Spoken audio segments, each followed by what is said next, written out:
এই ত্রয়োদশ জাতীয় সংসদ প্রথম অধিবেশনে মাননীয় প্রধানমন্ত্রী এবং এই সংসদের প্রধান, সম্মানিত সংসদ সদস্যবৃন্দ, আসসালামু আলাইকুম ওয়া রাহমাতুল্লাহ।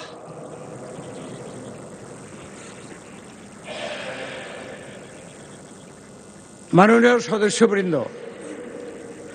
স্বাধীন সার্বভৌম গণপ্রজাতন্ত্রী বাংলাদেশের আপামর জনগণের আপসহীন সংগ্রাম, ছাত্র জনতার রক্তক্ষয়ী গণ অভ্যুত্থানের ফলে দীর্ঘ 1.5 যুগের স্বৈরাচারী ফ্যাসিস্ট শাসনের অবসান এবং জনগণের স্বতঃস্ফূর্ত অংশগ্রহণে সুষ্ঠু, নিরপেক্ষ, উৎসবমুখর ত্রয়োদশ জাতীয় সংসদের নির্বাচনের মাধ্যমে কাঙ্ক্ষিত গণতন্ত্রে উত্তরণের এই সন্ধিক্ষণে ত্রয়োদশ জাতীয় সংসদের প্রথম অধিবেশনে আপনাদেরকে স্বাগত ও অভিনন্দন জানাই।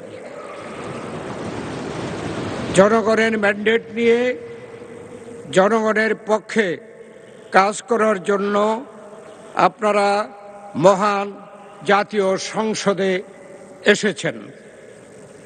এই এক মহৎ দায়িত্ব এবং গৌরবের বিষয়। দেশপ্রেমের সুমহান মন্ত্র বুকে ধারণ করে দেশমাতৃকার তরে আপনাদের অঙ্গীকার পালনে আপনাদের সক্রিয় দায়িত্বশীল অংশগ্রহণ গণতন্ত্রের নূতন করে অগ্রযাত্রাকে আরও গতিশীল ও সমৃদ্ধ করবে, এ আমাদের দৃঢ় বিশ্বাস।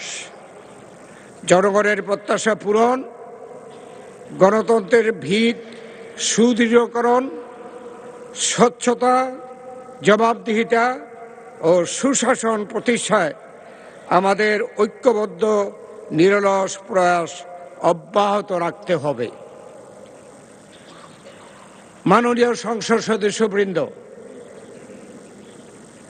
সংবিধান ও সংসদের কার্যপ্রণালী বিধি অনুযায়ী সংসদের স্পিকার ও ডেপুটি স্পিকার নির্বাচিত না হওয়া পর্যন্ত একজন জ্যেষ্ঠ সদস্য হিসাবে এই অধিবেশনের কার্যক্রম পরিচালনার দায়িত্ব আমাকে অর্পণ করা হয়েছে। এই দায়িত্ব পালনের সুযোগ পেয়ে নিজে সম্মানিত বোধ করছি এবং এই দায়িত্ব পালনে আপনাদের সর্বাত্মক সহযোগিতা কামনা করছি।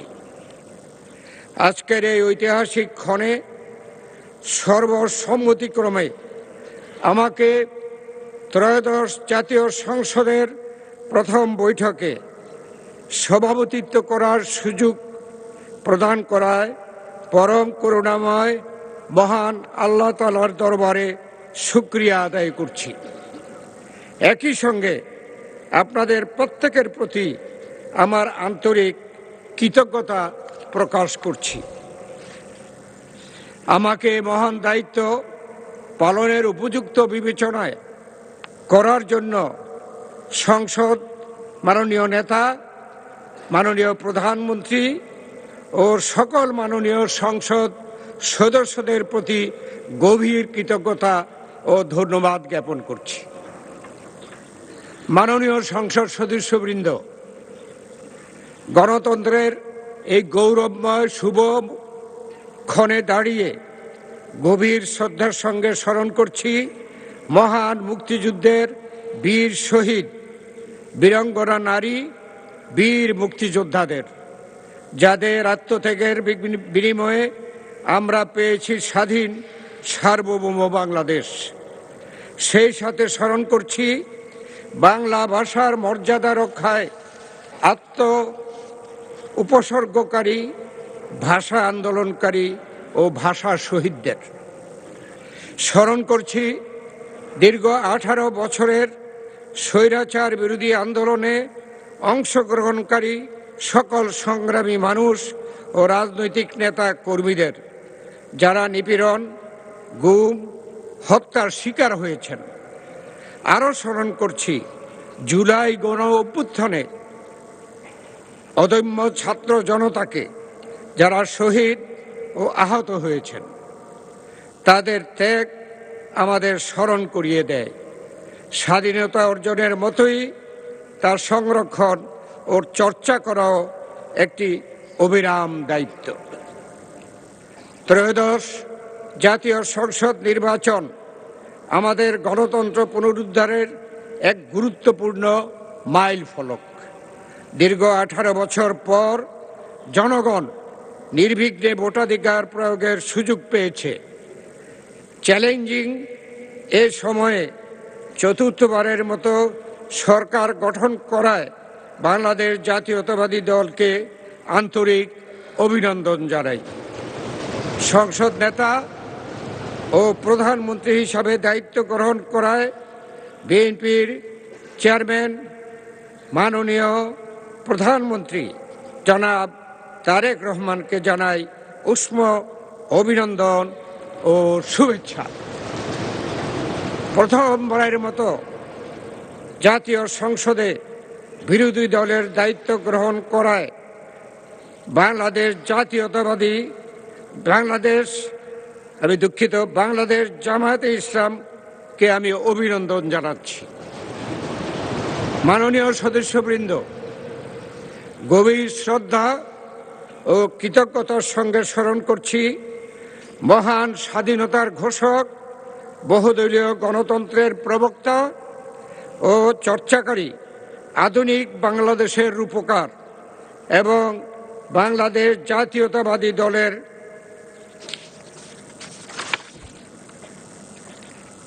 প্রতিষ্ঠাতা চেয়ারম্যান শহীদ রাষ্ট্রপতি জিয়াউর রহমান। 1971 সালের মুক্তিযুদ্ধের সূচনা লগ্নে তিনি স্বাধীনতার ঘোষণা দিয়ে সমগ্র জাতিকে মুক্তিযুদ্ধে উদ্বুদ্ধ করেন। পরবর্তীতে বীরত্বের সঙ্গে যুদ্ধ করে স্বাধীনতা অর্জনে গুরুত্বপূর্ণ ভূমিকা রাখেন। একই সাথে স্মরণ করছি গণতন্ত্রের অগ্রযাত্রায় শ্রেষ্ঠ অদম্য নারী, গণতন্ত্রের মানসকন্যা, আপসহীন নেত্রী বেগম খালেদা জিয়াকে। বাংলাদেশের প্রথম নারী প্রধানমন্ত্রী হিসেবে আপসহীন সংগ্রাম ও দৃঢ় নেতৃত্বের মাধ্যমে তিনি বাংলাদেশে সংসদীয় শাসন ব্যবস্থা পুনঃপ্রতিষ্ঠা করেন। রাজনৈতিক প্রতিকূলতা, কারাবরণ এবং দমন পীড়নের মুখেও গণতন্ত্রের প্রশ্নে তিনি কখনই আপোষ করেননি। 1990 সালের স্বৈরাচার বিরোধী আন্দোলন থেকে শুরু করে 2024 সালের জুলাই আন্দোলন, গণতন্ত্র রক্ষার সংগ্রাম আমাদের ইতিহাসকে নূতন অধ্যায়ে সমৃদ্ধ করেছে। মুক্তিযুদ্ধ ও জুলাইয়ের চেতনায় উদ্বুদ্ধ হয়ে কর্মকাজ, গর্বদেশ এবং সবার আগে বাংলাদেশ, এই মূলনীতিকে সামনে রেখে আমরা ঐক্যবদ্ধভাবে এগিয়ে যাব ইনশাআল্লাহ। মাননীয় সদস্যবৃন্দ, সংসদ সদস্যবৃন্দ, ফ্যাসিস্ট আমলে সংগঠিত মানবতা বিরোধী অপরাধ, বিচার বহির্ভূত হত্যাকাণ্ডের নিরপেক্ষ বিচার বিভাগের কার্যকর স্বাধীনতা নিশ্চিতকরণ এবং মুক্তিযুদ্ধের নিরপেক্ষ ইতিহাস সংরক্ষণের মাধ্যমে একটি মানবিক, অন্তর্ভুক্তিমূলক ও জবাবদিহিমূলক রাষ্ট্র গড়ে তোলাই আমাদের লক্ষ্য হওয়া উচিত। আমি দৃঢ়ভাবে বিশ্বাস করি ত্রয়োদশ জাতীয় সংসদ রাষ্ট্র বিনির্মাণে সক্রিয় ও ইতিবাচক ভূমিকা পালন করবে। 2026 সালে ত্রয়োদশ জাতীয় সংসদের যাত্রা শুভযাত্রা আজ থেকে শুরু হলো। অতীত থেকে শিক্ষা নিয়ে পারস্পরিক শ্রদ্ধা সহযোগিতার ভিত্তিতে আমরা উন্নয়ন ও অগ্রগতির পথে বাংলাদেশকে এগিয়ে নিয়ে যাব। এই প্রত্যাশা ব্যক্ত করে দিনের কার্যসূচি অনুযায়ী স্পিকার ও ডেপুটি স্পিকার নির্বাচনের জন্য অগ্রসর হচ্ছি।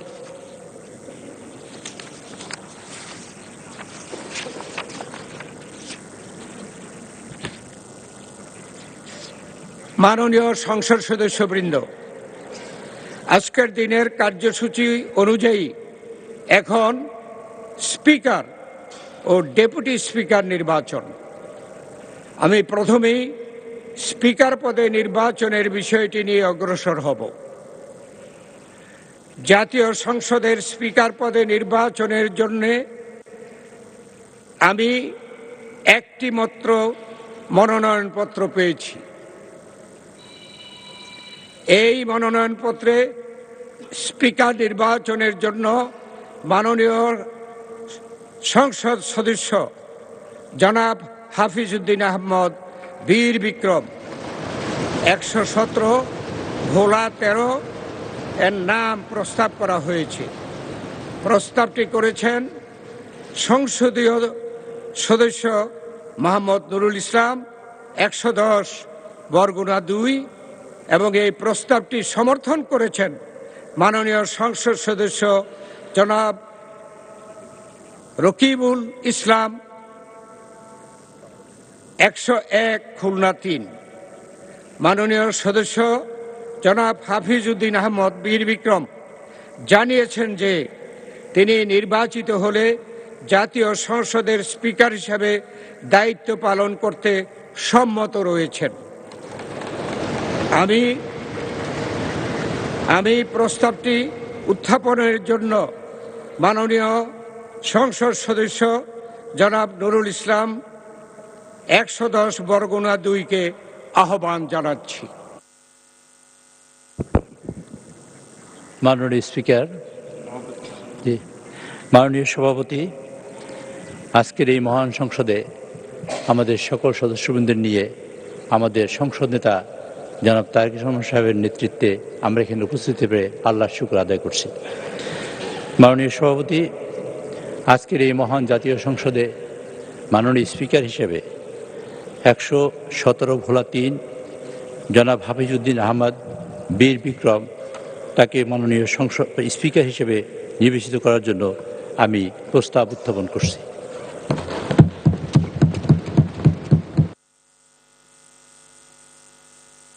সংসদ সদস্য, আমি এখন প্রস্তাবটি সমর্থনের জন্য মাননীয় সংসদ সদস্য জনাব রকিবুল ইসলাম 101 খুলনা 3-কে আহ্বান জানাচ্ছি।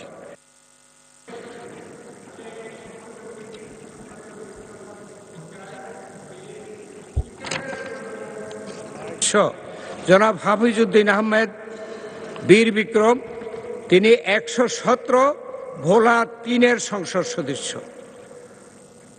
আমি এখন প্রস্তাবটি সমর্থনের জন্য মাননীয় সদস্য জনাব রকিবুল ইসলাম 101 খুলনা 3-কে আহ্বান জানাচ্ছি।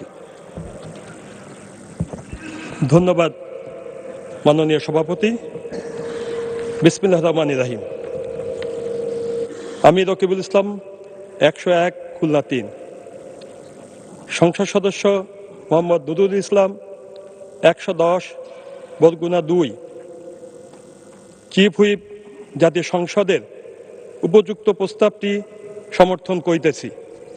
ধন্যবাদ মাননীয় সভাপতি।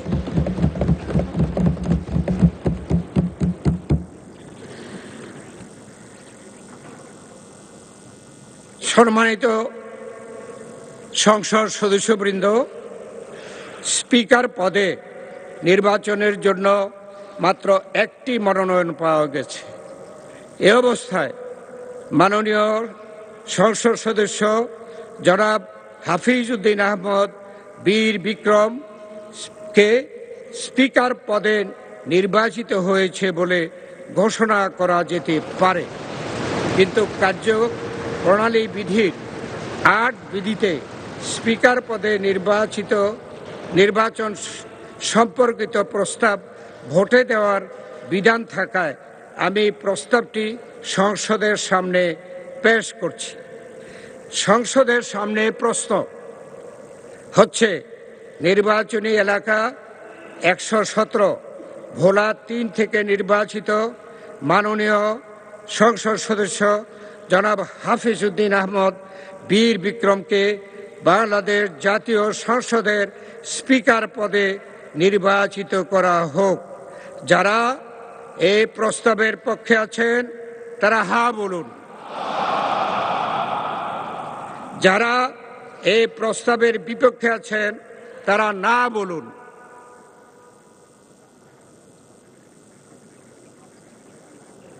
আমার মনে হয় হা জয়যুক্ত হয়েছে, হায় জয়যুক্ত হয়েছে, হায় জয়যুক্ত হয়েছে। অতএব মাননীয় সংসদ সদস্য জনাব হাফিজ উদ্দিন আহমদ বীর বিক্রম সর্বসম্মতিক্রমে ও বিনা প্রতিদ্বন্দ্বিতায় বাংলাদেশ জাতীয় সংসদের স্পিকার নির্বাচিত হলেন।